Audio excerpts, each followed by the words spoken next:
Hi, I'm Cherie, founder of Be Kind to All. I believe that all employees deserve to be treated as equal, and I believe that discrimination, no matter what the reason, can no longer be tolerated in business. So today, we're going to talk about human resources. Back in the 1980s, companies changed their departments from being personnel departments into human resource departments. And really, you can see things change at that point. That is really when human resources started treating employees as numbers instead of human beings. This also coincides with the whole money is king and greed mentality that we see today with mergers and acquisitions. So this shift has led to very bad policies and countless, hundreds of thousands numbers of lawsuits that could have been avoided if we actually treated our employees with respect.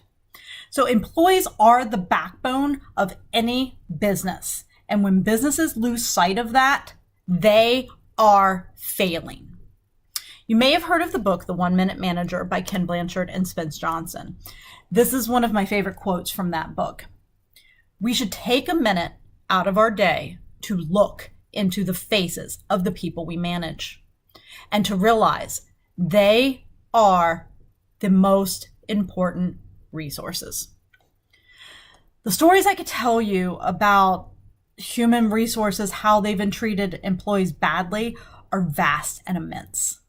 And so I'm going to give you this one example, and it's a great one on how a female manager versus a male manager, who are both adult bullies, and how they were handled within a Fortune 10 company. Margot has been a manager for the same business for 20 years. She leads by fear and intimidation. No one wants to work in Margot's team because they are afraid they will get fired if they disagree with Margot. Margot always raises her voice in meetings and enjoys that people fear her. Margot has had over 100 complaints submitted to HR over 3 years.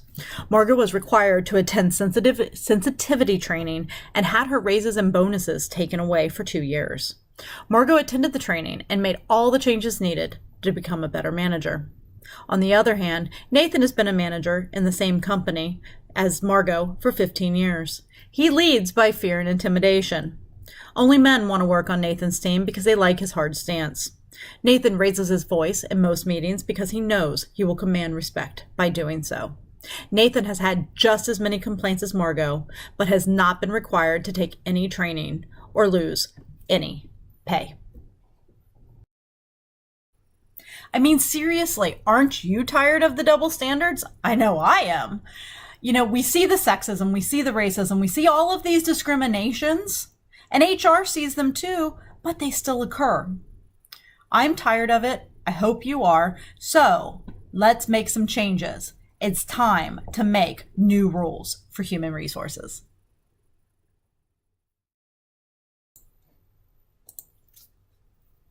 End all discrimination and unequal pay. It's time to audit all employees' pay based on their titles and make appropriate changes. As also make reports public. Companies need to sign an equal pay pledge. We need to end the hostile work environments by disallowing and firing the adult bullies, the misogynists, the racists. All of the discrimination needs to go away.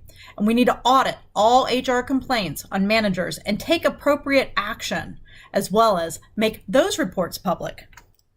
Stand up and protect our employees. Stop gaslighting and allowing managers to degrade employees, and stop victim blaming. Drive a productive culture through diversity. Look at all parts of the business, including upper management, and make sure there is diversity. Diversity includes all races, genders, and age. And of course, make this public. Create sexual harassment training that actually works. And lastly, create a code of honor, ethics for employees. Create a culture of inclusion. Disallow the cheating. Make reports public if there are cheaters. And reward people for telling the truth. So creating a code of honor will lead to a more ethical, honest company. Within this code of honor, all employees and management will no longer allow dishonesty. Managers will be looked at based on how many human resources complaints have come in on them and why. And lastly, making it transparent to everyone changes the accountability structure. I hope you enjoyed today's episode. Next week, we will continue on the business case for kindness. Please remember, without kindness and respect, there's little trust. And without trust, the team will crumble. I hope you all have a great week. Bye.